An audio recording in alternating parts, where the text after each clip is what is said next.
Adieu comment? Tout de bon. Eh mais 12 par jambe! Bonjour, on se rencontre aujourd'hui dans un téléphérique direction un petit village qui semble accroché à la montagne à quelques 1116 mètres d'altitude. C'est Izérable, un nom qui n'est pas sans rapport avec les nombreux érables qui poussent dans la région. D'ailleurs, c'est ici que le plus large mélèze d'Europe a pris racine. Quant aux 843 habitants d'Izérable, ils répondent au doux nom des Bedouis.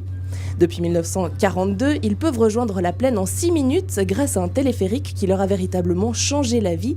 Et pour vérifier tout ça, nous avons rendez-vous avec Narcisse et Léa. Narcisse Crétenant, 64 ans, je préside la fondation Proies Érables et je suis également membre de la constituante valaisanne. Bonjour, je m'appelle Léa Crétenant, j'ai 19 ans et je suis étudiante. En Valais, on se dit tu. Est-ce que vous êtes d'accord qu'on se tutoie? Pas de problème. Oui, il n'y a pas de souci. Ici, il faut avoir passablement confiance aux fondations de sa maison pour emménager. C'est vachement raide quand même. Non, ça c'est sûr, oui. Et il faut être sportif aussi. Tu es né ici, pendant 16 ans, tu as présidé la commune. Qu'est-ce qui te plaît tant à Izérable? Déjà le relief, on est comme un nid d'aigle, on surplombe la plaine, on domine la plaine.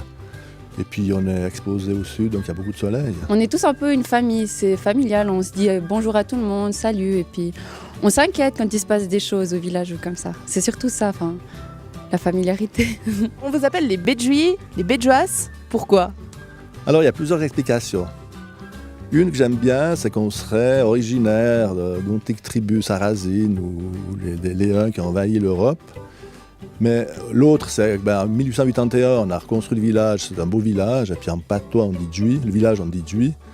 Beau c'est B, donc Bedouis, ça pourrait être l'habitant du beau village. J'ai regardé des reportages sur Izérable et j'ai vu que les femmes à l'époque, elles portaient des berceaux sur leur tête. Pourquoi elles faisaient ça? En fait, elles faisaient ça parce que comme ça, elles avaient les mains liées. Parce que le berceau, faut savoir, c'était où ils dormaient les enfants, donc dans la maison, comme ça, ils étaient dans les petits berceaux que vous avez sûrement vu dans le reportage. Et du coup, c'est pour avoir les mains libres et pour tricoter. Et puis aussi, comme ça, quand elles allaient au jardin, elles avaient les hottes et elles pouvaient poser le berceau dessus la hotte pour pas qu'il y ait les petites bêtes qui rentrent dans le berceau où il y avait le bébé. Voilà. Ingénieuse. Comment est-ce qu'on se déplace à Izérable? Est-ce que les automobiles sont autorisées? Oui, c'est quand même autorisé. Bien qu'il y en a eu le télé, c'est beaucoup plus facile pour l'accès, mais on a quand même des routes et puis on arrive quand même passablement bien à se déplacer avec les voitures, oui. Oui, vous êtes civilisés, quoi. Quand même, oui. Je suis tombée sur un reportage de 1969 où le journaliste disait que les gens ici, ils étaient sobres, endurants et économes. Qu'est-ce que t'en penses? En plus, ils sont travailleurs. Qu'est-ce que la jeunesse peut faire ici à Izérable?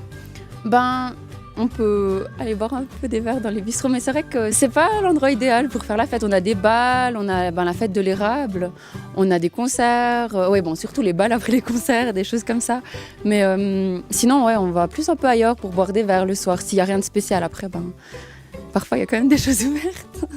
Et comment vous faites pour aller ailleurs lorsque vous avez 18 ans, pas encore de véhicule? Il faut tout compter sur le téléphérique? Oui, non, le téléphérique en plus il se finit assez tôt le soir, donc il se finit assez tôt.